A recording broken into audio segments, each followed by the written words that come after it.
Hello, my name is Teresita Blanco, the Artsy Sister, and today I wanted to tell you about 8 TV shows that genuinely make me laugh. Like the first one on the shopping block is Better Call Saul.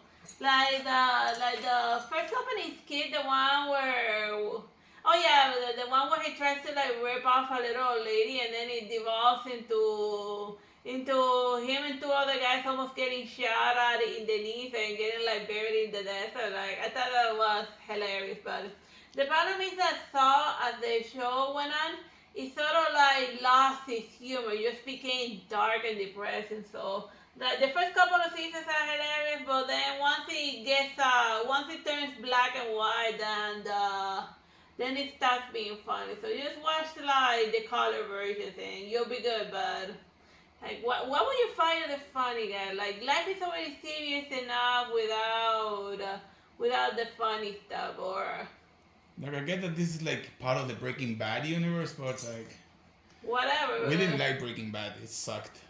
Yeah, too many disgusting gory stuff, and you've seen one gore stuff, you've seen a lot of them, and like mature already. But you can gross people out very easily, but you know what's hard? Making people laugh, like generally getting a chuckle out of someone. So that's why I like Better Call Saul back when it was generally funny. Yeah, before you getting edgy for it, they say, Uh, a lot of these are lawyer shows.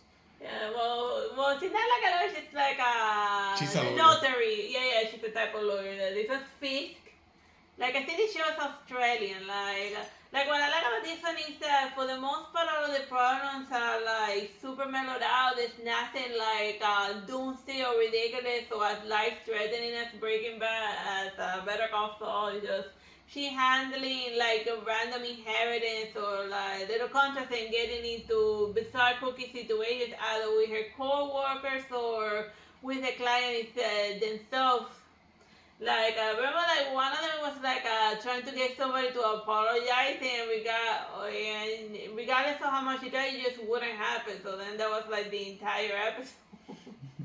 They just trying to get a stubborn person to bend the knee. But proud people be proud, and you know, to Like, like a lot of people underestimate the importance of the mundane and yeah, the everyday because it's relatable. You're not gonna be in a situation where you gotta save the world constantly. yeah. Nobody's ever in that. You're more likely to be in a situation where you're causing the world to end at a super villain style. No, point is that you're more likely to be in a situation like what Fisk goes through than some of the crazy adventures that they put in some of these shows. Yeah, I guess escapism is a thing, but sometimes they go with escapism so far out there that it is planet Earth and like it becomes completely unrelatable. and what are you even making that show for? No? Like this one is Malcolm in the Middle. Of all of the old TV sitcoms, this one was the one that I watched a lot. It was a lot of fun to see all of the characters growing up and stuff. And even though this guy got like sent, like the episode with this guy like in military school were usually hilarious when he accidentally got when his mayor, when he was finally left the schools and he couldn't get him to graduate, the mayor, as a show of respect, gave him like a fancy sword. And then he'd be like, oh, if it's sharp, and then he accidentally drops his sword, and then he causes the guy to lose his other arm. That is awful. Yeah. The point is, don't give an idiot a sharp weapon. It's a good thing that he didn't pass military school. How many stores do you own? Just A curious. couple. But you're not an idiot, so you're good. Yeah. The point is, don't give a clumsy person a weapon or a loaded gun or a very sharp weapon. It's a good thing he didn't pass military school because he would have gotten like a lot of idiots killed because of clumsiness and whatnot. Yeah, don't send clumsy people into the army. This is actually something we should draw Hollow Knight style. Oh yeah, that would be hilarious. Yeah, that would be hilarious. Like we already done a Malcolm in the Middle fan art, but this poster, Yeah, this one would make a good. They eventually get another kid. really, I don't remember that kid. Yeah, I think we draw. I guess the show ran for another season. This some shows just last forever. This one is one that I watched recently that it was called Nobody Wants This, and Sarah Marsh is usually like a very hilarious, even when she's like playing the villain. Well, quasi the ex-girlfriend is forgetting Sarah Marsh. Well, I don't know. I only know her from Sarah Marshall. And you know when you tell someone to forget about something, then that becomes the only thing that they remember. So I don't know her like actress name. I just remember that she played the character Sarah Marshall. So that's what we call her now. So that's what she calls her. Just as we call the mask guy the mask because the character became her. But yeah. So basically, she's just like she's like a podcaster that does a lot of like edgy content and stuff, and then she starts dating a rabbi, which is like the complete opposite of her, and naturally this causes a lot of problems, mostly in his community, that they be like, oh my god, you brought the shit then, you know, the outsider, the atheist, the pervert, you're ruining our society type of situation. And it's funny, the thing with her mother-in-law that she brings a charcuterie board, but they be like, oh, but this has proscrito, and then it be like, proscrito is pork. I said, it is? I thought it was Proscrito's delicious, I don't care. Yeah. The long and short of it is she throws it in she throws it since the mother-in-law didn't like the Clinton and like the proscrito because of her religion, she just ends up throwing it in the garbage. But then when she walks into the kitchen later, Sarah Marshall catches the mother-in-law eating the proscrito because the mother-in-law in public she acts like super religious, but in private she breaks the kosher laws all of the time, and then they be like, dude, why are you eating that? It was in the garbage. And then they be like, proscrito be great, and if you tell anyone, and if you tell it to anyone, I'll bury you. So then she got a better understanding of the hypocrisy and stuff. But then again, our religions are full of hypocrisy, you know. Even the atheists both secretly they believe something, especially when like they're in deathbed or when the airplane like suddenly drops and they think they're gonna die in 5 seconds. So yeah, we don't know, yeah, whatever. The point is that it's Sarah Marshall doing Sarah Marshall thing, and it makes me laugh. This one is Resident Alien. It's a sci-fi show. Like the first season is he trying to destroy the world, and the other one trying to save it and destroy it. But it's just alien dealing with alien that crash landed. They're dealing with like the situation there, and it's kind of relatable, the whole fish out of water story, trying to fit into a community that you don't understand. So it's just it's a typical immigrant story, but with an alien that's like trying to like erase humanity because we think we're the scum and all that. But then again, that's your cliche alien in a nutshell. And then, like, it's fun to see how they actually worked a little hard to, like, that is not just a human with more advanced knowledge. His society is based a lot around individualism because even, they don't even raise their kids because they're not even born, helpless. Like they're actually more dangerous in their child format before they reach their final adult form. So then they just send them out into the wilderness for the kids to murder each other, and then the strongest ones returns to the main colony. Well, I'm getting sidetracked, you know. And the main bad guy is in the current season that I'm watching is the little gray aliens, you know.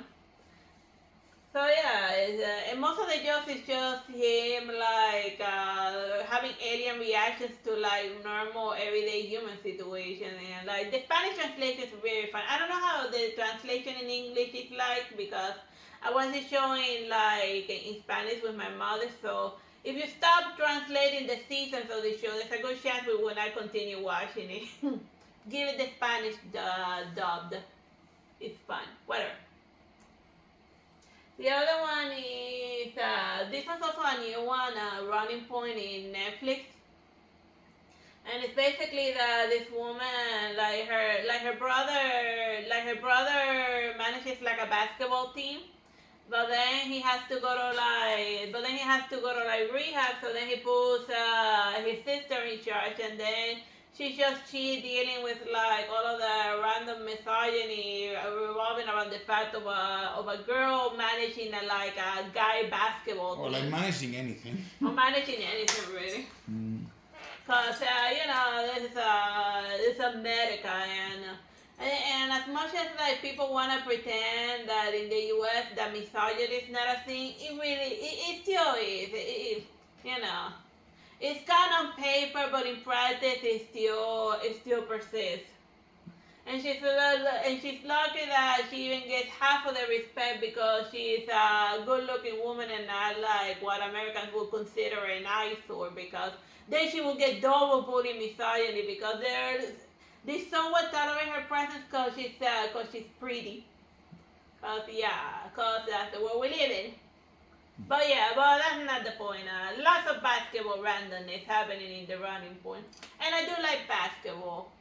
I haven't seen a basketball thing in like a while, but I did used to watch it back when LeBron used to play for the Miami Heat, and then after he like went back to Dallas or what did he call it? Where was he from? Hell, I don't remember. I don't know. The point is that one day LeBron just decided to return to his old team because he felt like he was doing all the work and nobody was like working anything. And like, to be fair, Bosch was doing all of the work. Like, he did all the 3 points, the 2 points, the 1 point. Yeah, no, but that was usually the thing. There were like only 3 players in the Miami Heat that did anything: LeBron, Wade, and Bosch. And then everyone else once in a blue moon did something, but I do remember there was a championship where like LeBron scored like 87 out of the 100 points, and then after that season he'd be like, I'm going back. My planet needs me, and then he like skadoodle out of Miami. And he was almost decapitated too. Oh yeah, like the bus almost like cut his, like they were passing by a low bridge, but they're all freaking basketball players, and then in the video show that they all had to like duck. But imagine if they all had their head backwards, and then nobody was like looking forward to see that the bridge was coming, and then one of the poor basketball players who had like lost his nugget or gotten like a serious like, imagine after winning the Super Bowl or whatever it's called. No, that Super Bowl is football stuff. Whatever. After winning whatever sports season they won and getting their fancy ring, they're celebrating and then they all get decapitated. Or they lose an arm or something. Yeah. Because the people who did the parade didn't think that maybe going under a bridge when you're a basketball player is was dangerous. like detrimental to their health. The point is that they should have that joking in this one. Yeah. And also, like, and another thing that she's having like a friendly dinner chat with one of the basketball players, and then since she was like being nice and polite to him, the guy thought that she was like friend when he ended up kissing her, and then like be like, but obviously that wouldn't have happened if she was like a guy basketball manager. So yeah, that's whatever. There's a lot of poking fun of catfish, misogyny, like the business world, etc. But most of the part is like funny without shoving like the plight of the woman and the feminism down your throat, which is something that other like feminist shows sometimes do. That as Peter Griffin once said, it insists upon itself a la Godfather style. This one is another Marshall comedy. It's called The Good Place. Her name is right there. I don't even know. Kristen Bell. I just can't remember that name. Yeah, Sarah Marshall it is. Sarah Marshall. We are here by texting you Sarah Marshall. And I'm pretending that this is one of those like little things that they use in Catholic church to like throw holy water at you. They have a specific droplet to do that. They got out that in the next Castlevania game, the thing that they used to throw holy water at people. But yeah. And then like she dies. Like the show immediately starts with she being dead, so it's not like she dies at the end. She actually dies a bunch of times in the show. She dies and goes to hell. Spoiler alert. But you already spoiled the joke. Well, she thinks she's in heaven, but she's not. And she eventually figures that out in like season 1 because she be like, I am just stressing so much in a place that's supposed to be heaven. Wait a minute, this is hell. And then he be like, the demon guy Michael be like, oh, you figured it out. Congratulations. It's time to like reset your emotions so you can like. So his idea of a new type of hell was to put people that were personality incompatible that way that they would torture each other by just being near each other and being total heels while like the demons go to like screw around elsewhere. So they were trying to redesign the wheel because the sloth demons won. And the unionized in spite of all prognostics. So then they thought of let's find a way to like create a hell where the humans torture each other. Yeah, it isn't stated in the show, but the idea that he had is totally something that a sloth demon would have come out with. But you know what they say, lazy people work twice as hard. This one is 2.5 Men. Like I used to watch that one. Like they used to put it in like WB39 at 7:30. He has a religion in Florida, by the way. Yeah, it's still strong. Yeah. The cult of Charlie Sheen. Yeah, like in FIU there was like a cult of Charlie Sheen, but it was weird because it was an only woman club, and then they would dress up as Charlie Sheen, and then they would like mimic all of the stupid misogynist things that he would like say and stuff, and then they would just poke fun at him while pretending to be Charlie Sheen. and then they would confuse like the feminist teacher with like, "You're a woman, how can you idol?"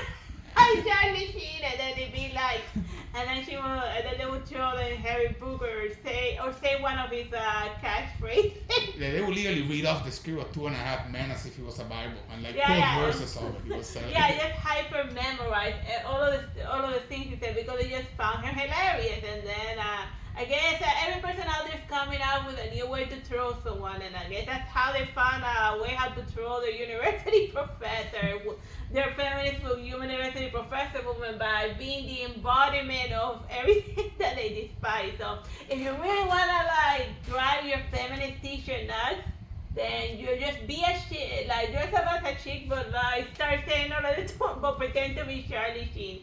From the 2.5 Men early episodes, like it would drive them nuts. And why would you want to drive people nuts? Well, we're doing a funny TV show, so it's all about being hilarious. Yeah, we haven't even talked about the show, but like, yeah, let's start with the cult of Charlie Sheen that exists. Yeah, well, it's basically this guy moves in with his bachelor brother, and then hilarity, and his son, and hilarity ensues. So then it's just this guy's more traditional values constantly clashing with his brother's like crazy lifestyle, and he just has a lot of envy towards him because Charlie Sheen be like, well, time to get to work, and then he writes like music for commercials. So then he pulls a couple of piano keys, and then he be like, that's a good week's work, and then he goes off and like drinks a beer and fool around, and he gets his paycheck. Like one of the funny jokes was like when they tell him like, dude, you're broke. He said, what do you mean I'm broke? I made millions. And they said, yeah, but this cup represents how much money you're making, and the holes underneath is how much money you're losing. And normally you want to get more money into the cup than you're losing, but you have a complete hole. You waste your money as soon as you get it, and that's why you're broke. Bye. And you can't afford me anymore. Bye. So it's just silly stuff. Like it got stupid and dark at the end when everybody started acting up, but at the beginning, in his nature, like in the early episode before the kid got too big. Like the first couple of seasons, they were good and solid. Before he went to his head. Yeah. Yeah, but that's usually how it is. Everything's fun. Like for a while, he was like one of the most highest paid TV show person. That he would make $1 million per episode. Yeah. I can see why it got to his head. And like, you can see why he got out of the king of the world type of situation. But then he got replaced by some Ashton Kutcher stuff, and then that's why it tapped out. But then again, I had tapped out years ago. Like the last time he was good was in the Mia episode. Remember when he had like a stable girlfriend for like a couple of episodes? But from those episodes on, that's when like the dipping quality starts. But yeah, once you see Mia into the picture, just expect that afterwards it's gonna go to hell. Oh yeah, and we're gone full circle. Bye bye and God bless.